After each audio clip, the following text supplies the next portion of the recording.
How's it going, guys? Today we're going to be looking at a true classic, a PC game that has a lot of nostalgia and a special place in my heart. Today we're going to be taking a look at Lego Island. Guys, this one, I remember a friend introduced me to this game way back in '97 when it first came out, and ever since then, this game has become surgically implanted in my heart in a way that you'll probably never be able to comprehend. But I hope that this great retrospective can do the job and do the trick so you can understand just how great of a game this is. And you might not be thinking about when we say, here in this review, how great of a game that it is and what it really means. Certain movies mean things to people. Certain shows mean things to people.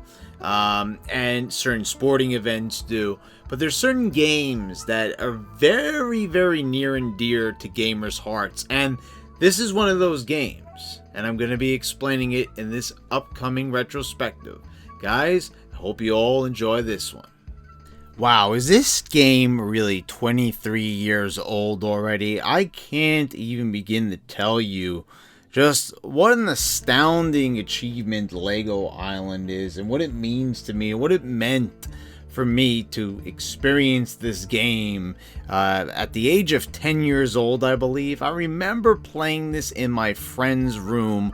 It was my next door neighbor at the time, and we were playing this game nonstop on his computer. I didn't have a computer. I would not be getting a computer until late '99 when I received a gateway. And I remember the first game that I wanted, even when this game was 2 years old already, it was Lego Island. This was literally the first PC game that I requested that my parents buy me for our brand new PC. And I was not really familiar with a lot of PC games. I explained, about 2 years ago when I reviewed Doom on this channel, that Doom, I was exposed to it at a young age, probably younger than I really should have, at a friend's house. He showed off his PC, which I remember was pretty impressive spec-wise. But, I don't think it really jarred me in the same way as Lego Island. See, I've always just loved charming experiences, charming games. There's a lot of games where I will tell you that all you have to do really to draw me in is charm. That really means a lot. Colorful characters, colorful backgrounds, colorful environments, settings that really just capture the imagination. That's what I'm into in gaming. I think you could kind of see by the way I talk about certain games in reviews that there's just certain games that I like more than others. And the ones that capture imagination are usually the ones that I gravitate to the most. And Lego Island is that game. It brings back so many memories, and during a recent playthrough, I just knew that I had to do a retrospective on this game because all the memories just started flooding back, and I just had to share them here on this channel in this video with you guys. So if you want to play this game on a modern PC, you better set aside at least 15 to 20 minutes to get everything right and download a few different programs and files, because this game is a bit of a pain in the neck to run on a machine nowadays. You would think with PCs now how super powered they are, and I have a dedicated gaming PC, believe it or not. So you would think that this game would be a cinch to run, but actually now a lot of these older games are more difficult than ever to get running. Let alone play them. You just get them running. So just keep that in mind. But once you get the game all set up, wait till you take a look at this great intro. And I've seen some other people's videos here on YouTube with these crystal clear, intro videos. And I don't know how they do it, because this is pretty much how the game looked on my friend's PC and on my '99 gateway. So I don't know how people are getting that crystal clear image, but this is how I remember it. Blurry, but oh so nostalgic. And just the way how that Lego emblem appears on the screen with the music in the background, the sound effects, it's just glorious. I mean, what a brilliant way to start off this game, letting you know you're in for a magical treat. And then you're introduced to the Infomaniac. And, now you know what you're in store for. You know that you're in for a charming adventure and gaming experience like no other. You see that there's 5 playable characters that you could choose from. We'll get to that in a little bit. But after you get acquainted with the Infomaniac and his eccentric personality, you could head on over to the left where you'll find an elevator and you could take it up to the top floor. And you'll be greeted by some music that will sound very familiar to classic metal fans such as myself. It's Pleasure Dome from Van Halen, and well, at least it sounds like it. It sounds like the intro.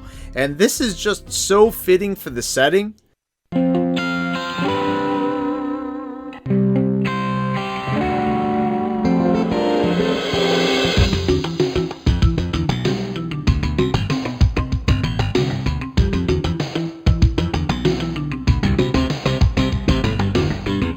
Then you go a little bit to the right, and then you can overlook the entire island. You can see all the treats and the adventure that awaits before you. And you can click on stuff. You'll see that this is a point and click game. You click on things and different things happen, different actions occur, and you click on the cabinets and you'll hear a pirate's voice that informs you. Ye click on the Z key on your keyboard. All the plants do the jig. It's one thing after another with this game, with the charming, hilarious voiceovers and the colorful characters that you're introduced to. And you look at this island and you see it's so bright and colorful. And it's actually a lot smaller than I remembered. Back in '97, this island seemed massive. It seemed huge. And I see from YouTube and other gamers around the net that I'm not the only one who realizes this. This island felt huge back then in the 90s. This felt like, wow, they built this massive open world environment before open world even became a gaming term. So you take a look at this and, you got to realize that this is one of the very first open world experiences that lets you just play around and do what you want and deviate from the main storyline. So if you head back downstairs and you go back to the main room where the Infomaniac is, you'll see that there's 5 playable characters. You could get acquainted with them through their intro videos. And to tell you the truth, I never really toyed around with too many of these characters. There's 2 policemen. You've got Nick and Laura. You've got Mama and Papa, and you've got their adoptive son Pepper. And Pepper is the skateboarding 90s stereotype with the cool, gnarly voice, man. And, this video is full of puns, and I absolutely love it. There's nothing more that I love than a good, cheesy pun. I'm just, kind of a cornball like that. I love a good pun, and this definitely doesn't disappoint. 90 degrees, 45 degrees. I got more degrees than a thermometer. 10 degrees, more degrees than a professor. But what's the deal with this at the end? That's me. I mean, what is that guy? Is he getting tortured or something? Is he getting killed? Because it definitely sounds like, I realize that it's probably a laugh, but it definitely sounds way more painful than it's really supposed to be. Now, after you sign in and pick your character, you could start wandering around the island and getting introduced to all these amazing, hilarious, colorful characters, and there's plenty of them. But there are major locations in this game where you could visit and you could do missions and little jobs for these people. You've got the pizzeria, you've got the hospital, you've got the police station, you've got the gas station, you've got the racetrack, and you've even got the jet ski beach shop place. And there is a local jailhouse as well where the nefarious Brickster is being kept. And we'll get to that later on because the Brickster plays a major role in this game. In fact, the only major storyline in the entire game, as a matter of fact. One of my favorite locations in this game is the hospital. I absolutely love the music of this area.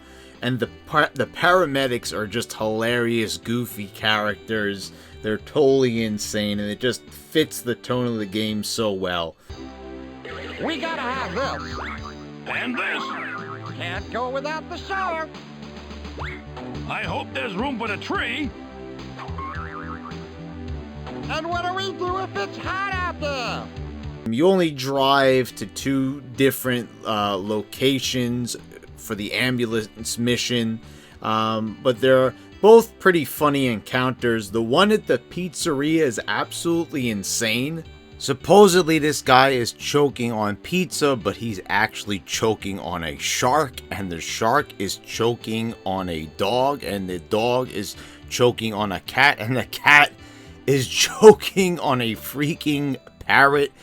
You just can't get any crazier than this. It's absolutely insane, and I absolutely love it. This is definitely a game with a great sense of imagination, and what I really love is that the developers just had so much fun working on this game. It's almost impossible to deny. I mean, just look at the insanity that's going on here. Now, when it comes to the gas station, this is probably the lamest location of all. Now, you can build a car to use anytime you want, but the mission itself is super lame. All you do is take the tow truck basically just up the road, and you arrive at the racetrack, and then they put the race car on the tow truck, and then you just basically take the tow truck back. There's nothing else involved in this mission. That's it. And that is particularly lame when compared to some of the other stuff in the game. There's nothing particularly funny about this or stimulating. There's nothing that happens. And I feel like they got a little lazy here, so I don't even know why they bothered including it. So we'll go right to the racetrack, and this one is really fun. This is one of the most creative race tracks that I've seen really in any game, to be quite honest. And there's only one track, but it's, there's rolling pizza, there's Lego Island residents riding on top of these rolling pizzas. There's a giant skeleton, and if your car gets in the way, it will kick you right off the track. And what I love is that you get to build your own race car, and it's kind of predetermined. You only get to change the colors and a few decals. But I love, that it brings that sense of creativity. I know you think, like, when you think of Legos, you could build whatever you want, but they kind of have just a predetermined thing that you could build in this game. You follow the template, you click and you drag the bricks into the correct position, in the correct order, and you go from there.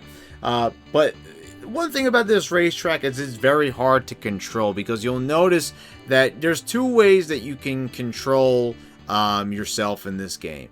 You could use the default setting, which is the arrow keys, which is very tricky. This is the way how I play the game, but you kind of have to put your hand in a claw-like position. I mean, this is just kind of, everyday arrow key use, I suppose. But you could also do this shift mouse combo, but it just doesn't feel right to me. There's just something about this that just doesn't feel right. It's sort of like a hidden technique that's not really advertised. There's a character in the game that tells you about it. The pirate, as a matter of fact, is the one that informs you. But, this just doesn't feel right. I can never get it down. I just kind of had to go with the arrow keys for this one. It just feels right. It feels like it's the way that the game was supposed to be played. But it is so hard. for a kids game to get first place, because the controls, you know, it's just very tricky to navigate around the track, especially, you know, when you're expected to make little tight turns at the last minute. It's not very realistic to think that this is responsive controls. You can't just really turn on a whim with the arrow keys, you know, especially when you want to travel at top speed so the other racers can't pass you up.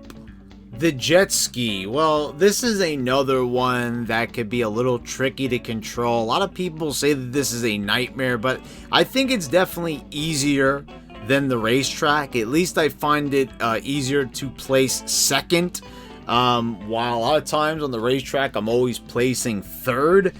During my most recent playthrough, that was the results that I achieved, and I'm not embarrassed to admit that, even though this is a kids game, because it is pretty tricky to say the least.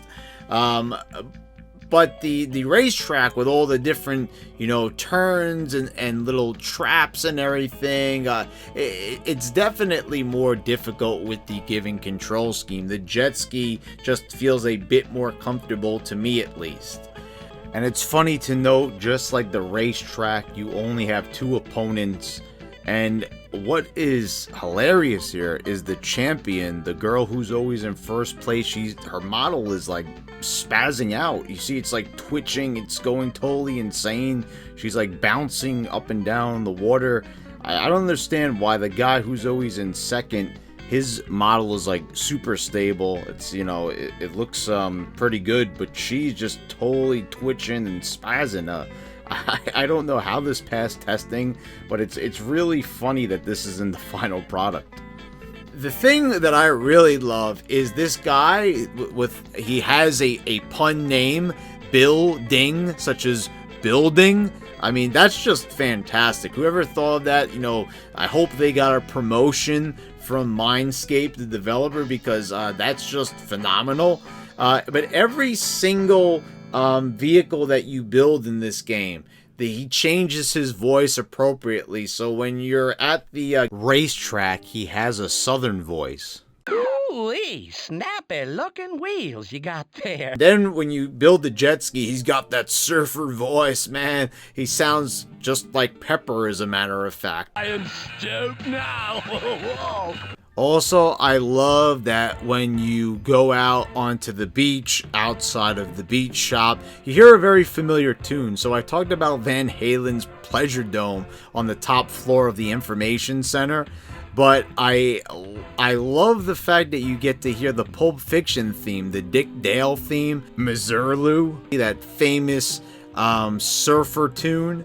It is, you know, this is an offshoot of it. You know, it's sort of a remake, you know, to avoid, you know, copyright. But it fits so well, and I could just like stay here on the beach, even though it's such a tiny little area, and just listen to this tune for, you know, an extended period of time. It's really good, and it's really surprising the first time you hear it.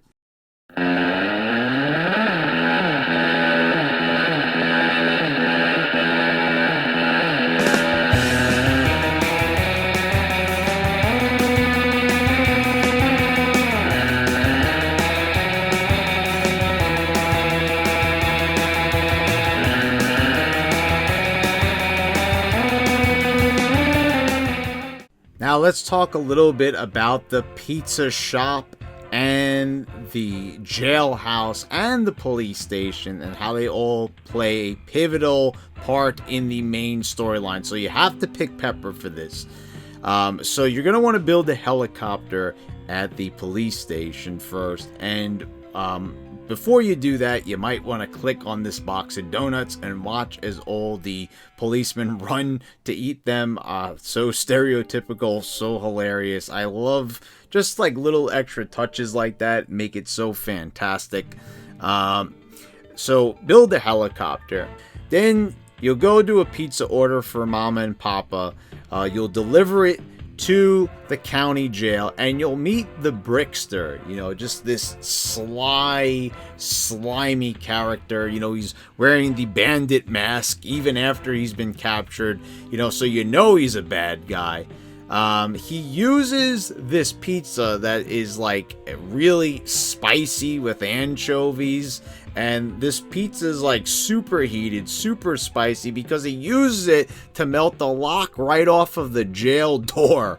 That's gotta be one impressive pizza. I bet you the Ninja Turtles couldn't even digest that son of a gun right there. I bet you that. So he steals the helicopter and he goes off to cause mischief all over the island. So the police, the infomaniac, and Mom and Papa all get together and they devise a plan. They're gonna send a kid with a skateboard after this hardened criminal.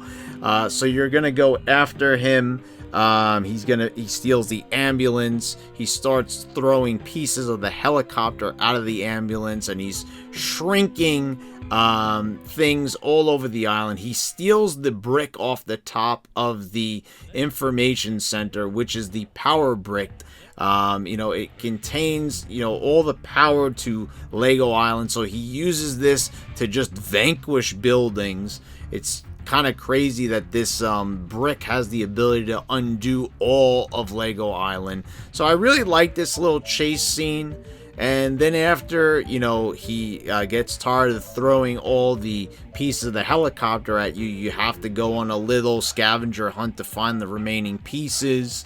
After you do that, you rebuild the helicopter. Now, it's kind of nice that they don't make you rebuild the whole thing. It's kind of just three-quarters of the way built. So it's kind of nice that they took a little bit of mercy on you there and that you don't get trapped into monotony. Then after that, you enter into the final boss battle of sorts, I guess you could say, and you're navigating the helicopter. And you pilot it around, and you fire donuts at the cops to speed them up. This part's a little bit glitchy. I've had parts where the cops would get stuck on the donuts and pieces of the environment, so that's pretty unfortunate. I guess that's part of the archaic 3D design after all. And you fire pizzas to distract the Brickster. So this is pretty creative. Pizzas for the villain, donuts for the cops. This doesn't really work out as well in execution as it does as an idea. The controls also on the helicopter are kind of nightmarish. It's very hard to maneuver and fire pizzas and donuts onto the street. So you might fail at this at first, and man, oh man, if you fail at this, your childhood, if you're a kid playing this, like me, if you were 10 years old playing this is what you get for failing.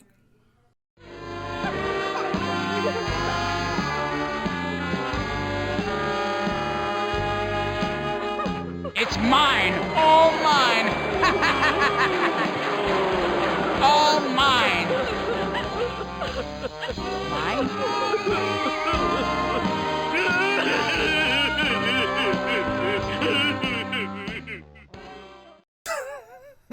I mean, what were they thinking there? This was a kid's game, and it's so depressing. The Brickster laughing like that. Everyone is suffering. It's such a negative, nasty ending. And on top of that, there's very few games that actually show you what happens when you fail. Your character dies, but you don't see like such a grim fate. You don't really see what happens when the bad guy wins. In certain games you do, but most you don't. And the one that you picked to do it in, Mindscape, chose to do it in Lego Island of all places. I just thought ever since I was a kid playing this, you just sit back and say, wow. And I mean, I was a bit of an older kid, but say you're like 5 or 6 years old. I mean, you're just going to be sitting there and you're like scarred for life. I mean, holy moly. And this wouldn't be a complete retrospective without talking about that amazing soundtrack. And we already talked about certain tracks that sound like other music from popular artists and bands. You also have this hospital theme that we talked about before that sounds exactly like Steve Winwood's Back in the High Life Again.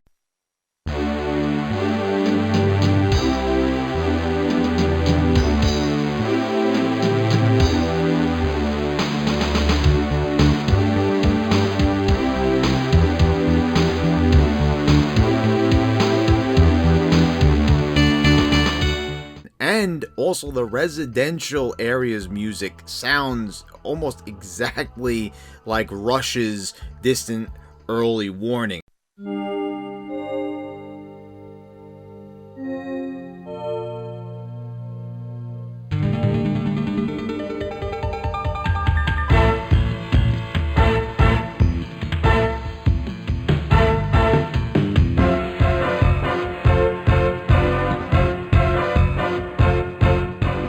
I think this is an amazing soundtrack.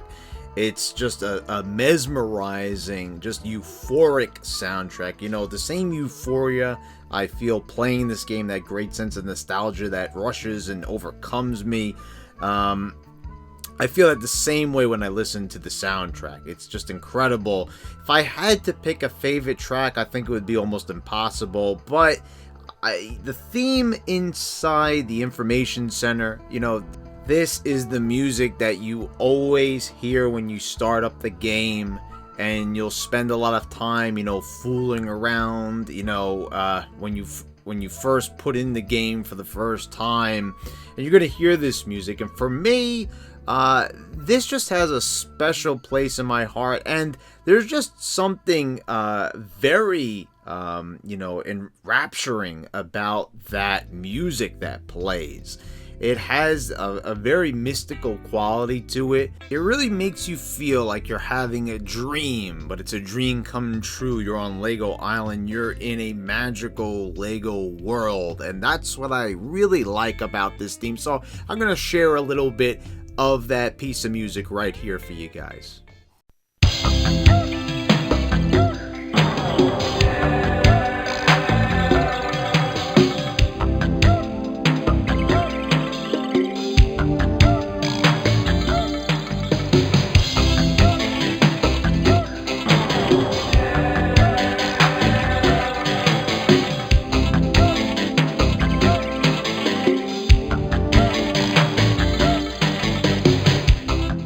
Well, that just about does it for this review, guys. I hope that if you haven't played Lego Island before, that I've convinced you to do so.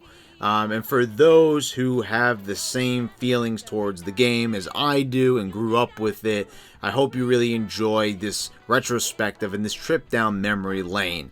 Guys, thank you all for watching. Please subscribe if you haven't already. Click the bell so you get all the notifications when I post all my new videos. I want to thank all my patrons. And guys, I'll see you next time. Are you ready to leave Lego Island? If you select the green brick, you go. If you select the red brick, you stay. Green go, red stay. Thanks for the visit, and you're welcome to come back anytime. We'll miss you.